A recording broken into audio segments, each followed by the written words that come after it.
এটি একটা সুন্দর গ্রাম যেখানে বাস করত রমেশ নামের এক সৎ কৃষক।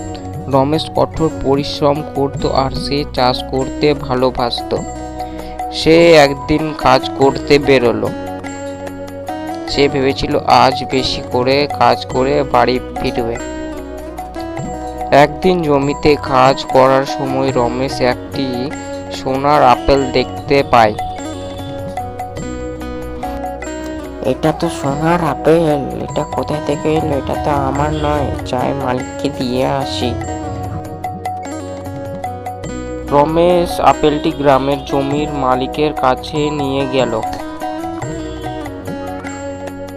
মালিক, আপনার জমি থেকে সোনার আপেলটি পেয়েছে, আপেলটি কি আপনার? তুমি খুবই সৎ মানুষ রমেশ, আমি তোমাকে কিছু পুরস্কার দিতে চাই।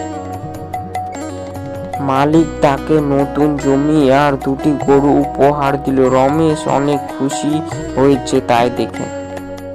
সততা আর পরিশ্রম কখনো বৃথা যায় না। রমেশের জীবনে খুশি ভরে উঠল। এইভাবে তার সংসার জীবনটি আর আনন্দময় হয়ে উঠল।